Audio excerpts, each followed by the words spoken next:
رحم اللہ من قرأ الفاتحہ. بسم اللہ.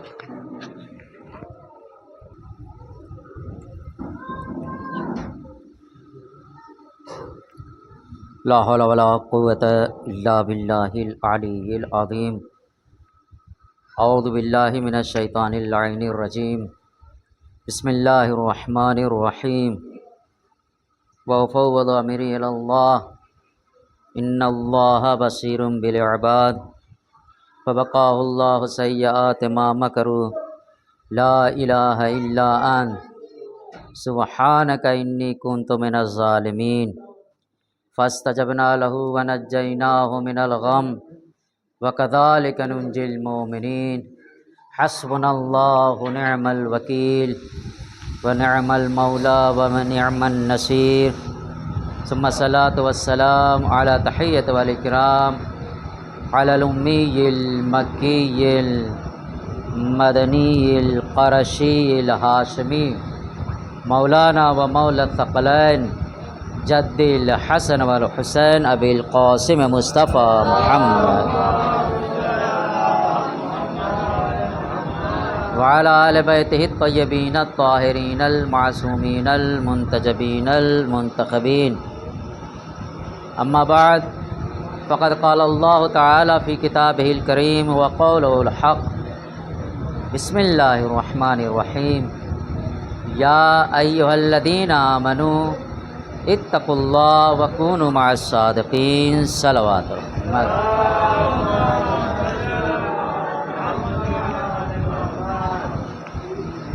عزیزان محترم، برادران عزیز، تشنا لوان فرات،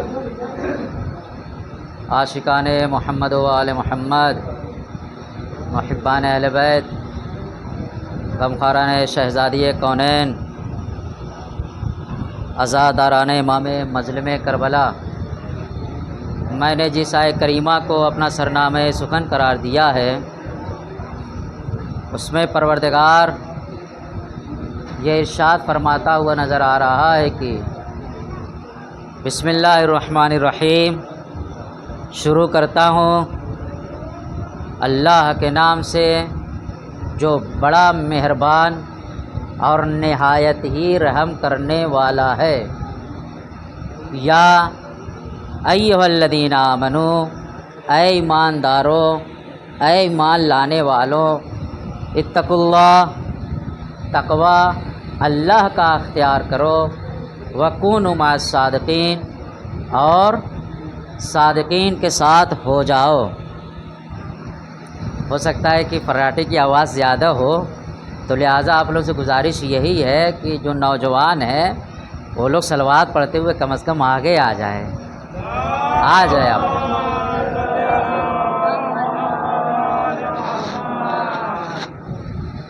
تو ارشاد ہو رہا ہے انہیں صادقین میں سے ایک صادق کا ذکر کیا جائے. کچھ اس طریقے سے ہوگا کہ ایران کا ایک تاجر تھا، اس کا بیان ہے. ایران کا ایک تاجر تھا، بزنس مین. اس زمانے میں لوگ ہندوستان بہت آیا کرتے تھے تجارت کے سلسلے سے. تو آیا ہندوستان. اب آنے کے بعد جہاں پر ٹھہرا ہوا تھا، رکا ہوا تھا، وہاں پر اس نے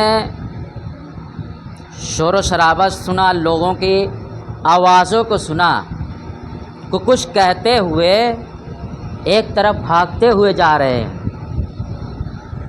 ابھی اس کو بھی دل میں اور ذہن میں یہ خیال پیدا ہوا کہ دیکھا جائے آخر لوگ جا کہاں رہے ہیں اور اتنی جلد بازی میں ہوا کیا ہے. تو پتہ چلا کہ ایک ہندو لڑکی کا انتقال ہو گیا تھا.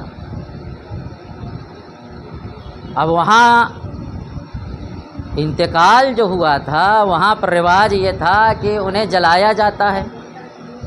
ہمارے یہاں دفن کیا جاتا ہے، مگر ان کے یہاں بعض مذاہب میں جلایا جاتا ہے اور بعض کے یہاں دفن کیا ہے تو انہیں جلایا جاتا ہے. تو چتا پہ لٹایا، لٹانے کے بعد آگ لگائی گئی، جسم کے کچھ حصے جلے اور کچھ حصے باقی رہے. اب کوشش ہو رہی ہے، لکڑیاں بدلی جا رہی ہے، پھر سے دوبارہ آگ لگائی جا رہی ہے، اور پھر بھی وہ بدن کا حصہ جل نہیں رہا ہے۔ توجہ کا طالب عزیزان محترم، جل نہیں رہا ہے۔ اب نتیجہ یہ نکلا کہ جو برہمن تھا، ان لوگوں کا جو عالم دین تھا، جب اسے بلایا گیا تو اس نے دیکھنے کے بعد کہا کہ ہاں ضرور اس نے کوئی ایسا گناہ کیا ہے کہ جس کی وجہ سے آگ دیوتا بھی اسے قبول نہیں کر رہا ہے، لہذا پوچھا جائے اس کی سہیلیوں سے، خاص کر اگر اس کی بہن ہے تو اس سے سوال کیا جائے کہ آخر ہوا کیا تھا۔ بلایا گیا، بہن نے کہا کہ ہم ہمیشہ ایک ساتھ رہے ہیں، ایک ساتھ ہمارا کھانا پینا اٹھنا بیٹھنا، کہیں پر آنا جانا ہوا تو ایک ساتھ آتے جا رہے ہیں۔ تو کہا پھر اس نے کوئی گناہ کو انجام دیا تھا؟ کہا نہیں، ایسا کوئی گناہ نہیں ہے کہ جس کی وجہ سے جسم نہ جلے۔ اگر گناہ مانا جائے گا تو ہاں، ہمارا پڑوسی ایک ایسا پڑوسی ہے جو امام حسین علیہ السلام کی عزاداری کے لیے فرش عزا کو بچھاتا ہے۔ ایک روز ایسا بھی ہوا کہ ہم لوگ بھی اس مجلس میں چلے گئے، جانے کے بعد جب ہم نے دیکھا کہ ایک شخص نوحہ پڑھ رہا ہے اور سب لوگ ماتم کر رہے ہیں، تو اسی دوران ہوا یوں کہ ہم لوگوں نے بھی ماتم کیا۔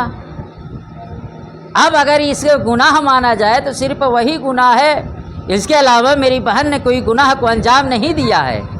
توجہ فرمایا عزیزان محترم۔ تو اگر جملہ آپ لوگوں کی مقدس سماعتوں کے حوالے کروں تو بہتر ہوگا، اور وہ یہ ہے کہ اگر ایک غیر قوم اور غیر قوم کا عزادار امام حسین علیہ السلام اگر ایک مرتبہ امام حسین علیہ السلام کے غم میں ماتم کر لے تو اسے اس دنیا کی آگ قبول نہیں کرتی ہے، تو ہم عزاداران امام حسین علیہ السلام کو جہنم کی آگ کیسے قبول کرے گی؟ صلوات بر محمد وآل محمد۔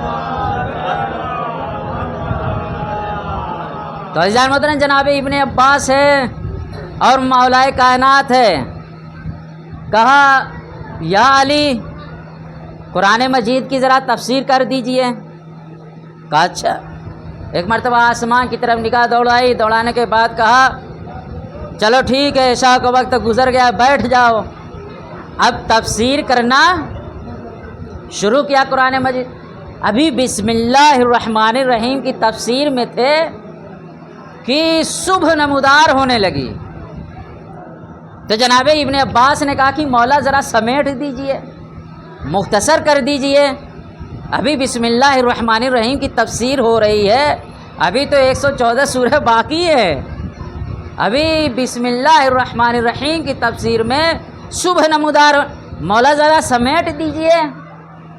کہا کہ اے ابن عباس کوئی بات نہیں، سن لو، کل ما فی القرآن، کہ جو کچھ قرآن مجید میں ہے، کل ما فی الحمد، وہ سب کی سب سورہ حمد میں ہے، سورہ فاتحہ میں ہے، وَكُلَّ مَا فِي الْحَمْدِ، اور جو کچھ سورہ حمد میں ہے، كُلَّ مَا فِي الْبَسْمَلَةِ، وہ سب کی سب بسم اللہ الرحمن الرحیم میں ہے، وَكُلَّ مَا فِي الْبَسْمَلَةِ، اور جو کچھ بھی بسم اللہ الرحمن الرحیم میں ہے، کل ما فی الباء بسم اللہ، وہ سب کے ساتھ بسم اللہ کے با میں ہے، وکل ما فی الباء بسم اللہ، اور جو کچھ بھی بسم اللہ کے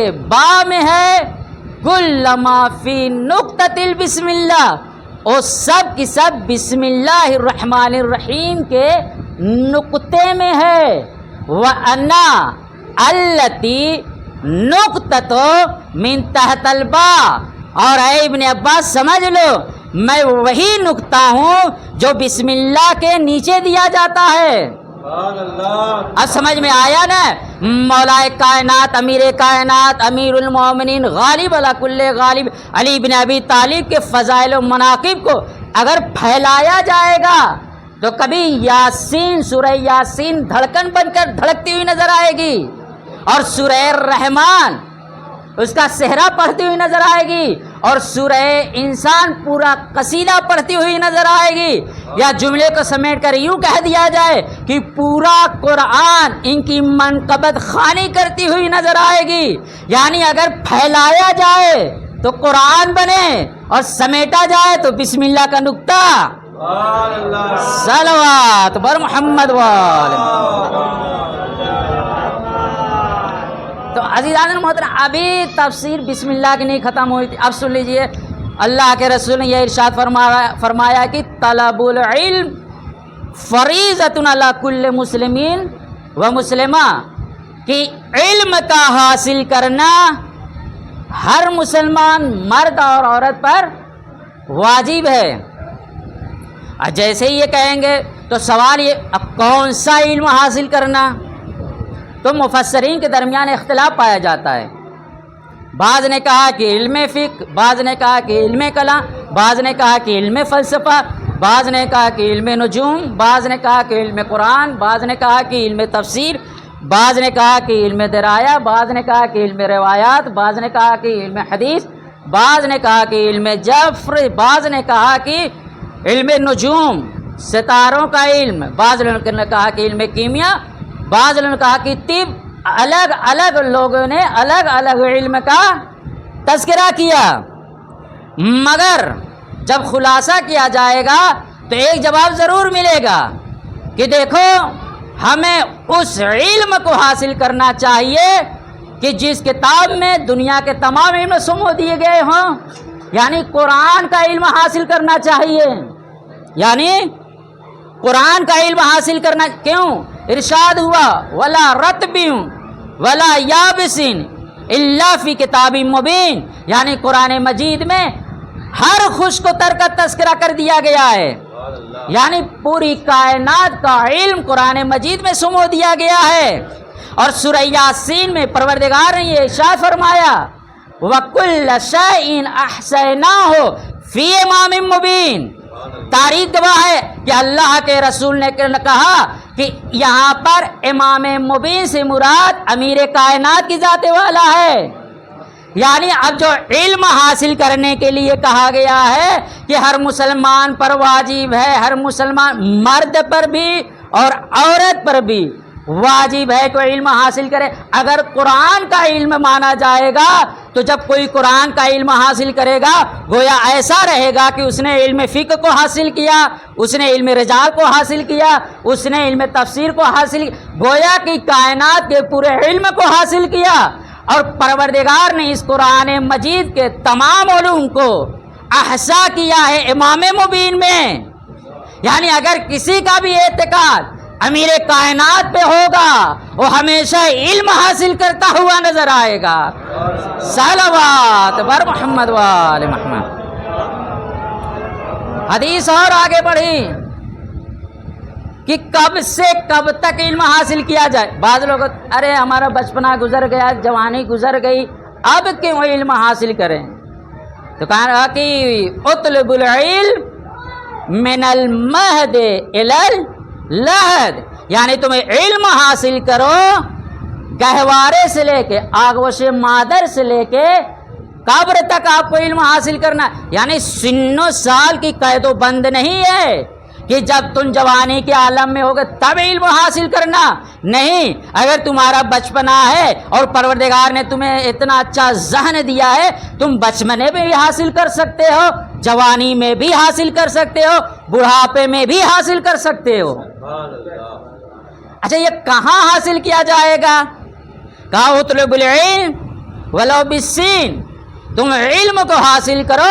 یہ نہیں کہا کہ مدینے میں، اللہ کے رسول تو مدینے میں تھے، یہ نہیں کہا کہ نہیں ضروری ہے کہ تم مدینے میں نہ، یہ نہیں کہا کہ نہیں تم مکے میں جا کے حاصل کرو، یہ نہیں کہا کہ تم مشہد میں جا کے حاصل کرو، یہ نہیں کہا کہ تم سامرہ کاظمین جا کے حاصل کرو، یہ نہیں کہا کہ تم کربلا میں جا کے حاصل کرو، یہ نہیں کہا کہ تم علم حاصل کرو ام المقدسہ جا کر، یہ نہیں کہا کہ تم علم حاصل کرو اصفہان جا کر، کہا نہیں اطلب العلم ولو بالسین، کہ تم علم کو حاصل کرو غرض تمہیں چین ہی کیوں نہ جانا پڑے۔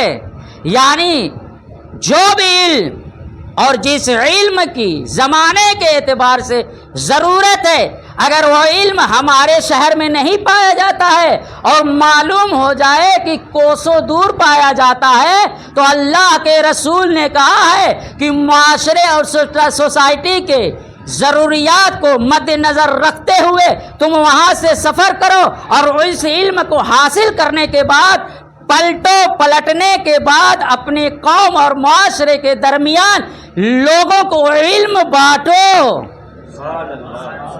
یعنی محدود نہیں کیا گیا ہے کہ تمہیں ضروری ہے کہ تم مکے اور مدینے، نہیں، کہیں پر بھی ہوگا تم جا کے حاصل کرو۔ عزیزان محترم، یہ علم کا اتنا سلسلہ جو میں بیان کر رہا ہوں، اب امیر کائنات علی بن ابی طالب علیہ السلام کی ذات والا نے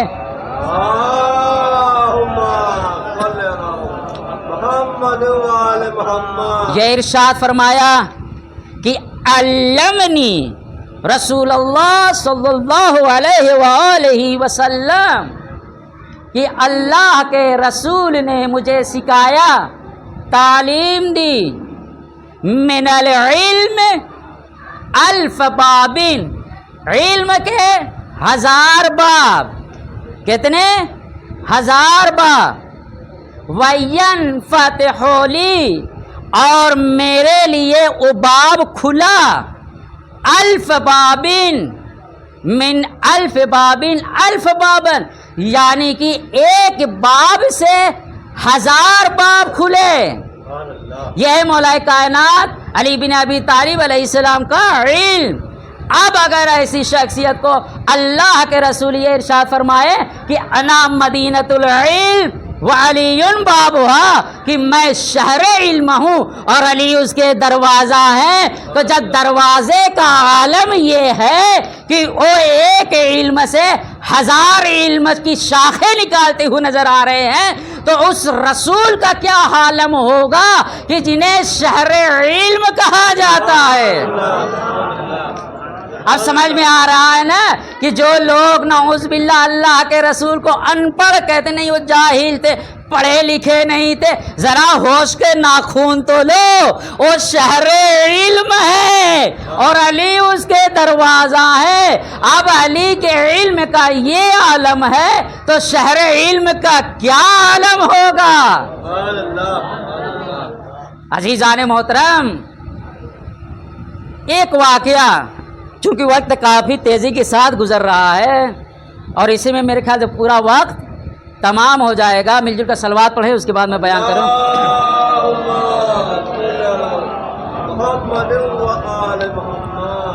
اچھا، مولا کائنات علی بن ابی طالب علیہ السلام کی خدمت میں لوگ ہمیشہ آیا کرتے تھے۔ اچھا، سوال 2-3 قسم کا ہوتا ہے۔ ایک ہوتا ہے کہ ہم اپنے علم میں اضافے کے لیے سامنے والے سے سوال کریں، ہمیں نہیں معلوم، ہم چلیں گے سوال کریں گے تاکہ ہمارے علم میں اضافہ ہو جائے۔ اور بعض لوگ ایسے ہوتے ہیں کہ ان کو پتہ رہتا ہے مگر جاتے ہیں، جو مولانا وغیرہ ہوتے ہیں ان کو پریشان کرنے کے لیے کہ جائیں گے ان کو پریشان کریں گے، ایسے ایسے سوال کریں گے تاکہ وہ جواب ہی نہ دے پائیں، پھر ہم پھیلائیں گے ارے مولانا کو تو کچھ آتا نہیں ہے۔ لہذا ایک علم ہوتا ہے اپنے، ایک سوال ہوتا ہے اپنے علم میں اضافے کے لیے، اور ایک طریقہ ہوتا ہے سامنے والے کو ذلیل و خوار کرنے کے لیے۔ تو اسی طریقے سے مولا کائنات علی بن ابی طالب علیہ السلام کے زمانے میں بھی لوگ موجود تھے، عجیب عجیب سوال کیا کرتے تھے۔ کہا کہ کچھ لوگ مل بیٹھے اور بیٹھنے کے بعد آج ایسا سوال کیا جائے گا کہ، اور نماز کے وقت جیسے ہی اذان، جب اذان کا وقت قریب آئے گا تب جا کے سوال کیا جائے گا تاکہ علی سوال کے جواب دیتے رہے اور ان کی نماز قضا ہو جائے، نعوذ باللہ۔ اب آ کر سوال کر، یا علی بتائیے کہ اس پوری کائنات میں کون بچہ دیتا اور کون انڈا؟ اب تو یہ سوچے تھے کہ ایسا سوال ہے کہ ایک ایک کر کے گناتے رہیں گے اور نماز قضا ہو جائے۔ مولا نے برجستہ فرمایا کہ جن کے کان دکھائی دیتے ہیں وہ بچے دیتے ہیں، اور جن کے کان نہیں دکھائی دیتے وہ انڈے دیتے ہیں۔ اب آپ لوگ خود ہی حلاجی کرتے رہیے، سوچتے رہیے، سمجھتے رہیے، فکر کرتے رہیے اور گنتے رہیے، چاہے حیوانوں میں ہو چاہے انسانوں میں ہو، تمہارے نزدیک بات ایسے ہی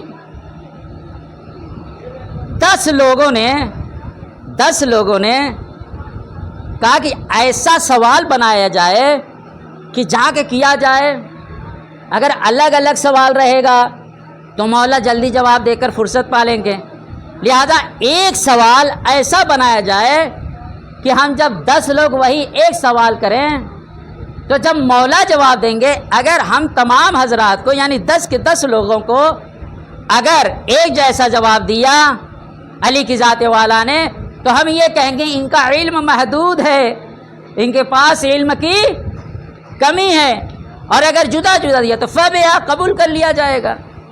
لہذا یہ تاریخ بیان کرتی ہے کہ مولا مسجد میں اپنے اصحاب کے درمیان موجود تھے۔ اجتمع الاصحاب الامیر المومنین علی بن ابی طالب حول امیر المومنین علی بن ابی طالب، یعنی کہ مولا کائنات کے ارد گرد ان کے صحابی مولا کو اپنے گھیرے میں لیے ہوئے تھے، اور صحابی 1-2 لوگ نہیں تھے، کافی زیادہ تھے، مسجد کا صحن بھرا ہوا تھا۔ اب یہ لوگ پلاننگ کے ساتھ پہلا شخص داخل ہوا مسجد میں، فجاء رجل، دروازے سے ایک شخص داخل ہوا اور آنے کے بعد کہا یا علی، کہا کیا ہوا؟ کہا ایہما افضل العلم ام المال، کہ یا علی آپ یہ بیان کر دیجئے کہ ان دونوں میں سے کون سا افضل ہے، علم افضل ہے یا مال؟ فقال علیہ السلام، تو مولا نے ارشاد فرمایا العلم افضل من المال، علم افضل ہے مال و دولت سے، لأن العلم میراث الانبیاء، کیونکہ علم و حکمت انبیاء کرام علیہ السلام کی میراث ہے، والمال میراث قارون و فرعون و حامان و شداد، اور مال و دولت قارون، فرعونوں کی، حامان اور شداد کی میراث ہے۔ یہ ایسے بادشاہ تھے جو اللہ کی سرزمین پر بیٹھے بیٹھے انا ربکم الاعلی کا دعویٰ کیا کرتے تھے، لوگوں سے کہا کرتے تھے میں تمہارا سب سے بڑا رب ہوں، ہم سے بڑا تمہارا کوئی خدا نہیں ہے۔ توجہ کا طالب عزیز محترم، ہم سے بڑا تمہارا کوئی خدا نہیں ہے۔ فرعون نے خدائی کا دعویٰ 450 سال تک کیا اور کہتا رہا میں تمہارا سب سے بڑا خدا ہوں، اور نمرود نے خدائی کا دعویٰ 950 سال تک کیا اور کہتا رہا کہ میں تمہارا سب سے بڑا خدا ہوں۔ تو عزیزان محترم، جملہ آپ لوگوں کی مقدس سماعتوں کے حوالے، تاریخ گواہ ہے کہ ان تمام بادشاہوں کے دعوے کے باوجود بھی جو دعویٰ کرتے رہے کہ ہم تمہارے سب سے بڑے خدا ہیں، ان کے دعوے کے باوجود بھی خدا کی خدائی میں ذرہ برابر فرق نہیں آیا ہے۔ تو وقت کے بادشاہوں کے خدائی کے دعوے کی وجہ سے خدا کی خدائی میں جب فرق نہیں پڑ سکتا ہے تو بعد وفات رسول اللہ اگر کچھ لوگ خلافت کو غصب کر لے تو مولا کی امامت میں فرق پڑنے والا نہیں ہے۔ صلوات بر محمد و آل محمد۔ فجاء ثانی، اب جلدی چونکہ وقت نہیں ہے، فجاء ثانی دوسرا آیا سوال کہ یا علی ان دونوں میں سے کون سا افضل ہے، العلم ام المال؟ تو مولا نے کہا بے شک علم افضل ہے مال سے۔ کہا کیوں؟ کہا کہ لأن العلم یحرسک، کیونکہ علم تمہاری حفاظت کرتا ہے، وانت تحرس المال، اور تم مال کی حفاظت کرتے ہو۔ تیسرا آیا بیٹھا سوال کیا یا علی بتا دیجئے کہ ان میں مال افضل ہے یا علم؟ کہا بے شک مال افضل ہے۔ کہا کیوں؟ کہا کہ للعالم اصدقاء کثیرین، کیونکہ جو عالم ہوتے ہیں ان کے دوست زیادہ ہوتے ہیں، ولصاحب المال، اعداء کثیرین، اور جو صاحب مال و دولت ہوتے ہیں ان کے دشمن بھی زیادہ ہوتے ہیں۔ چوتھا آنے کے بعد سوال کر دیا، یہ بتائیے یا علی علم افضل یا مال؟ کہا بے شک علم، کہا کہ المال لأن المال ينقص بالانفاق، جب تم مال کو بانٹو گے تو وہ کم ہوتا ہوا نظر آئے گا۔ والعلم بالنشر والتعلیم، اور جب تم علم کو بانٹو گے، نشر کرو گے، اسے پھیلاؤ گے تو علم کم نہیں ہوگا بلکہ زیادہ ہوتا ہوا دکھائی دے گا۔ مال میں کمی آتی ہے، علم میں کمی نہیں آتی ہے۔ اب پانچواں داخل کا یعنی بتا دیجئے علم افضل یا مال؟ کہا العلم افضل من المال۔ کہا وہ کیسے؟ کہا کہ لأن صاحب الاموال، کیونکہ جو صاحب اموال ہوتے ہیں قد یتذکرون بالبخل، انہیں بخیل اور کنجوس کے نام سے یاد کیا جاتا ہے۔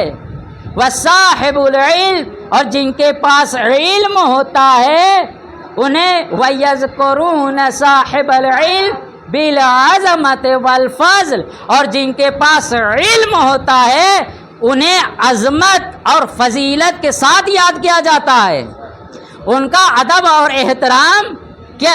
کہا اب چھٹے نے کہا کہ علم افضل یا مال؟ اب یہ چھٹا جب داخل ہوا ہے، اب جو مجمع تھا وہ بے چین ہونے لگا۔ جیسے ہی چھٹا داخل ہوا کہا اب یہ پانچ کی تو تکرار ہو چکی، لگتا ہے یہ بھی سوال کرے گا۔ جیسے ہی اب جیسے یہاں اس فرشہ پہ بیٹھے ہوئے ہیں، اگر سوال کرنے والے داخل ہوتے اور سوال کر دے تو کچھ دیر تک تو سناٹا رہے گا، مگر جب وہی سوال کی تکرار کرے ایک ہی سوال کتنے لوگ کریں گے؟ لہذا جیسے ہی چھٹا داخل ہوا سب نے اس کی طرف دیکھا۔ وہ بھی تھوڑی دیر بعد یا علی فرما دی علم افضل یا مال؟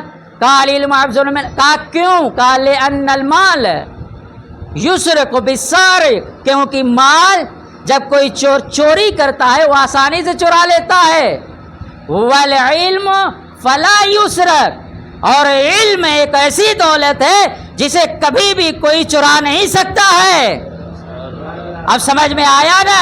جو علوم اہل بیت علیہ السلام کے پاس ہے، اگر بعد وفات اللہ کے رسول کوئی دعویٰ کرتا ہوا نظر ہم خلیفہ ہیں، ہم افضل ہیں، تو سب کچھ کا دعویٰ تو کر سکتا ہے، مگر علم کے میدان میں جب آئے گا تب وہاں پر وہ زیر ہوتا ہوا نظر آئے گا۔ کیوں؟ ان کے یہاں علم کی کمی ہے اور اپنے یہاں علم کی فراوانی ہے۔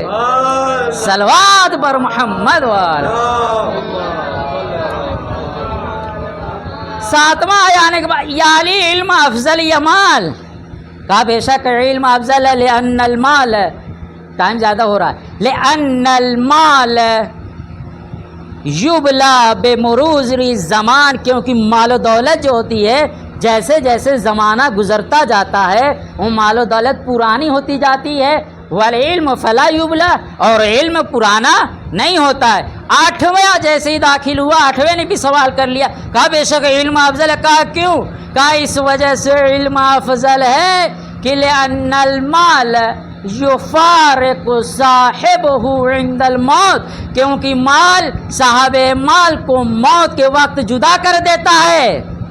اور سمجھ میں آ رہا ہے نا دین اسلام کیوں کہتا ہے کہ صرف مال و دولت کی طرف نہ بھاگو، صرف زمین و جائیداد لینے کی طرف نہ بھاگو، بلکہ احسن عمل کو انجام دو، اچھے اچھے اعمال کو انجام دو۔ کہا کیوں؟ کہا یہ کہ جتنے بھی مال و دولت آپ کمائیں گے جب تک آپ زندہ ہیں تب تک کام آئے گا، جیسے ہی آپ مریں گے وہ آپ سے جدا ہوتا ہوا نظر آئے گا۔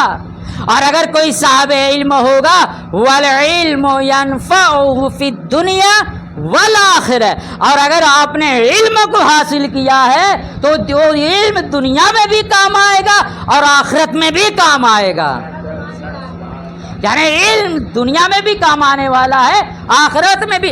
نواں داخل ہوا، کہا بے شک علم افضل ہے، لأن المال یقسي القلب، کیونکہ مال قلوب کو، دلوں کو قسی القلب بنا دیتا ہے، سخت بنا دیتا ہے، سخت مزاج بنا دیتا ہے۔ والعلم ینور القلب، اور علم تمہارے قلوب کو روشن و منور کرتا ہے۔ 10واں داخل اس نے بھی سوال کر لیا، مولا نے کہا کہ علم ہی افضل ہے مال سے۔ کہا کیوں؟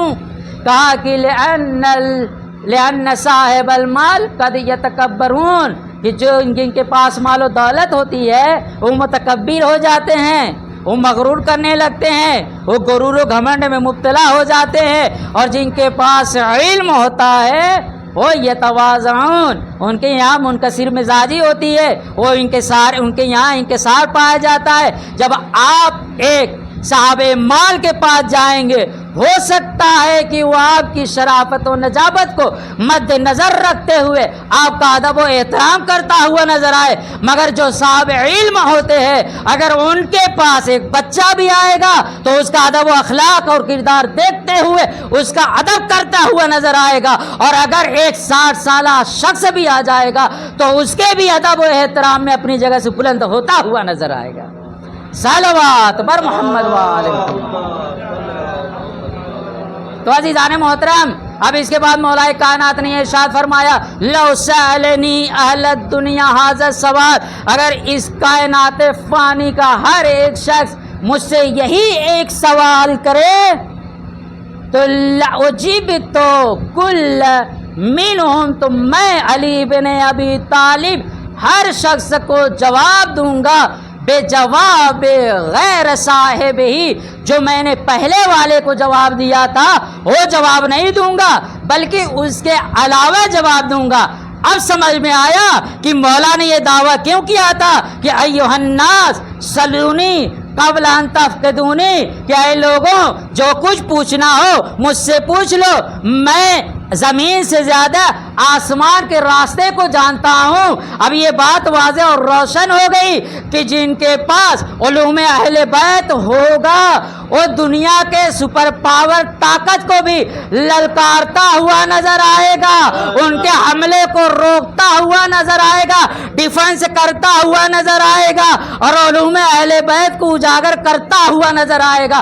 اور وقت کا جو دعویٰ کرتا ہوا نظر آ رہا تھا کہ ٹیکنالوجی ہمارے پاس ہے، علم ہمارے پاس ہے، اسلحے ہمارے پاس ہے، ایٹم بم ہمارے پاس ہے، میزائلیں ہمارے پاس ہے، راکٹس ہمارے پاس ہے، ایسے سپر پاور طاقت کو گھٹنوں پر لا کر ایرانیوں نے بتا دیا کہ دیکھو تم اس علی کو ماننے والے نہیں ہو جس علی کو ہم مانتے ہیں۔ صلوات بر محمد وآل محمد۔ تو عزیزان محترم، یہ علم ہمیں حاصل کرنا چاہیے، اس سے ہمیں دور نہیں رہنا چاہیے، چاہے وہ علوم اہل بیت ہو اسے حاصل کرنا چاہیے۔ اور اگر کوئی صحیح سے قرآن مجید کا علم حاصل کرتا ہے تو قرآن مجید میں اہل بیت علیہ السلام کے فضائل و مناقب کو بھی بیان کیا گیا ہے، قرآن مجید میں دوسرے علوم کا بھی تذکرہ پایا جاتا ہے۔ جیسے جیسے دنیا ترقی کرتی جا رہی ہے وہ اس کتاب یعنی قرآن مجید کی قائل بھی ہوتی جا رہی ہے کہ ہاں یہی کتاب لاجواب کتاب ہے، ہمیں اس کا علم حاصل کرنا چاہیے۔ اور اسی میں یہ ارشاد فرمایا تھا پروردگار نے کہ یا ایھا الذین آمنو، اے ایماندارو، اے ایمان لانے، اتقوا اللہ، تقوی اللہ کا اختیار کرو، کونوا مع الصادقین، اور صادقین کے ساتھ ہو جاؤ۔ انہیں صادقین میں سے امام حسین علیہ السلام کی ذات والا ہیں جو دین اسلام کو بچانے کے لیے میدان کربلا میں آ گئے۔ آج 6 محرم گزر چکی ہے، 7ویں محرم کی شب لگ گئی ہے۔ کربلا کے میدان میں روز عاشور جناب ام فروا کو خبر ہوئی کہ ابھی تک میرا بیٹا قاسم شہید نہیں ہوا ہے، تو ایک مرتبہ جناب قاسم کو اپنے پاس بلایا، بلانے کے بعد کہا کہ اے میرے لال، اے میرے لخت جگر، آخر کیا ہوا ہے کہ تم ابھی تک اپنے چچا جان کے اوپر شہید نہیں ہو، قربان نہیں ہوئے ہو، آخر کیا وجہ ہے؟ کہا اماں جان، میں نے چچا جان سے بار بار اجازت مانگی ہے مگر ابھی تک مجھے اجازت نہیں ملی ہے، میں تو چاہ رہا ہوں کہ میدان کارزار میں جاؤں، اور دین اسلام کو بچاتے ہوئے شہید ہو جاؤں، اپنی جان کا نذرانہ پیش کروں۔ پھر وقت گزرا، تھوڑا سا جب وقت گزرا ہے تو پھر ماں نے سوال کیا، ابھی تک تم نہیں گئے؟ کہا ماں میں کوشش کر رہا ہوں۔ کہا کہ اے قاسم ذرا اپنے بازو سے اس تعویذ کو کھولو کہ جو تمہارے بابا نے آخری وقت میں تمہارے بازو پر باندھا تھا، اسے کھولو۔ جب اسے کھولا ہے تو جناب قاسم نے بھی پڑھا تو وہ بھی خوش ہو گئے۔ اس میں یہ لکھا تھا، جب وہ خط اور تعویذ مولا امام حسین کی خدمت میں لے کر آ کر پیش کیا ہے تو مولا نے جب اس کو پڑھا ہے تو اس میں یہی لکھا تھا کہ اے میرے بھیا حسین، تجھ پر ایک ایسا وقت ابھی آئے گا کہ اس وقت میں حاضر نہیں رہوں گا، میں تمہاری مدد نہیں کر سکوں گا، مگر ہاں میرا بیٹا قاسم ہوگا، اسے تم اجازت دے دینا کہ وہ جائے اور دین اسلام کو بچاتے ہوئے تم پر قربان ہو جائے۔ اور یہی وجہ تھی کہ جیسے ہی مولا نے اس خط کو پڑھا ہے، جناب قاسم کو گلے سے لگایا، لگانے کے بعد دونوں زاروں قطار رونے لگے۔ پھر اس کے بعد اجازت دی، جناب قاسم میدان کارزار میں آئے ہیں۔ اب جیسے ہی پہنچے ہیں، اس سے پہلے ایک روایت یہ بھی بیان کی جاتی ہے کہ عرب کا یہ دستور تھا کہ لوگ یتیم پر حملہ نہیں کرتے تھے، یتیم کو تماچے نہیں مارتے تھے، یتیم کو پریشان نہیں کیا کرتے تھے۔ لہٰذا امام حسین علیہ السلام نے جناب قاسم کے گریبان کو چاک کیا اور آستینوں کو پلٹ دیا، ایسا حلیہ بنایا کہ محسوس ہو رہا تھا کہ ہاں یہ کوئی یتیم جا رہا ہے جنگ کرنے کے لیے، مگر اس کے باوجود بھی جیسے ہی لشکر کو پتہ چلا کہ یتیم حسن علی بن ابی طالب آیا ہوا ہے تو جنگ کرنے کے لیے ارزق نامی شخص نے کہا کہ میرے بیٹا اس کے لیے کافی ہے۔ پہلے بیٹے کو بھیجا، جناب قاسم نے فنا فی النار کیا، دوسرے بیٹے کو بھیجا، ویسے ہی فنا فی النار کیا، یہاں تک کہ تیسرے اور چوتھے بیٹے کو بھی۔ اب ارزق نامی یہ جو شخص تھا، جو پہلوان تھا، وقت کا جنگجو تھا، یہ آ گیا اور آنے کے بعد کہا کہ تم نے میرے چاروں بیٹوں کو مار دیا ہے، اب میں تجھے واصل جہنم کر دوں گا۔ اب جیسے یہ شخص آیا ہے، اس کو بھی جناب قاسم نے واصل جہنم۔ اب لشکر کے درمیان یہ شور مچا کہ یہ علی ابن ابی طالب کا پوتا ہے، اس کے خون میں خون ہاشمی دوڑتا ہے، یہ شیر علی ہے، یہ ایک شخص کے سنبھلنے والا نہیں ہے، لہذا چاروں طرف سے گھیرا جائے اور چاروں طرف سے حملہ کیا جائے۔ روایت کے جملے ہیں کہ چاروں طرف سے گھیرا گیا اور سب نے مل کر ایک ساتھ حملہ کیا۔ اب عالم یہ تھا کہ جناب قاسم گھوڑے پہ سنبھل نہ سکے، آواز دی اے چچا جان میری مدد کو پہنچیے۔ تاریخ نے لکھا ہے ایک طرف سے عباس علمدار تیزی کے ساتھ مدد کے لیے پہنچے ہیں اور ایک طرف سے امام حسین علیہ السلام تیزی کے ساتھ۔ اب جیسے ہی دو شخصیت کو لشکر والے اپنی طرف آتے ہوئے دیکھتے ہیں تو لشکر میں بھگدڑ مچی۔ اب جناب قاسم جو گھوڑے سے زمین کربلا پر آ چکے تھے، اب جیسے ہی لشکر میں بھگدڑ کا مچنا تھا کہ ادھر کی فوجیں ادھر ہو گئی اور ادھر کی فوجیں ادھر ہوئی، اور اسی اثنا میں جناب قاسم گھوڑوں کی ٹاپوں کے نیچے آ گئے۔ اب تاریخ نے اور مقتل نے یہ جملہ لکھا ہے فَقْتَعُوهُ عِرْبًا عِرْبًا، اور جناب قاسم اپنی زندگی میں ٹکڑوں میں تبدیل ہو گئے تھے۔ روایت کے فکرے ہیں مولا نے آخری وقت میں جب پہنچے ہیں نا تو جناب قاسم کے لاشے کو، ایک روایت کا فکرہ یہ ہے کہ ابا کے دامن کو بچھایا، بچھانے کے بعد لاشے کے ٹکڑے کو سمیٹنے کے بعد یا علی کہہ کر اٹھایا ہے۔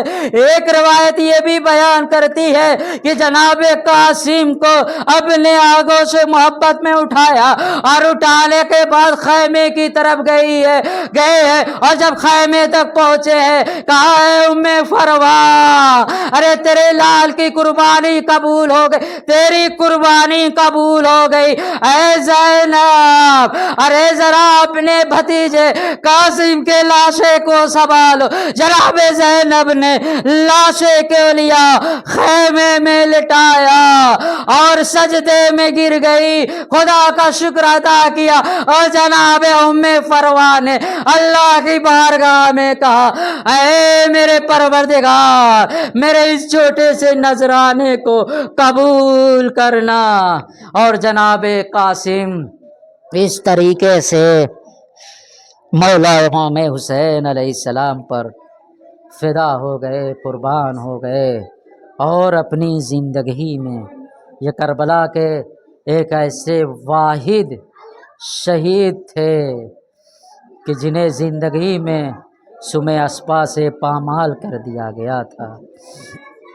اللہ لعنت اللہ علی القوم الظالمین سیعلم الذین ظلموا ای منقلب ینقلبون۔ باراللہ پروردگارہ ہمارے اس کلیس اعمال کو قبول فرما۔ باراللہ پروردگارہ جو بھی حضرات فرش عزا پہ تشریف فرما ہے ان کی دلی حاجتوں کو قبول فرما۔ باراللہ پروردگارہ تمام شیعان حیدر کرار کی جان و مال عزت آبرو کی حفاظت فرما۔ باراللہ پروردگارہ مسلمانان جہان کی عزت آبرو کی حفاظت فرما۔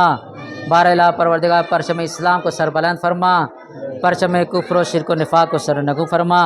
باراللہ پروردگارہ اپنے آخری حجت امام زمانہ کی ظہور میں تعجیل عنایت فرما اور ہمیں ان کے اعوان و انصار میں شمار فرما۔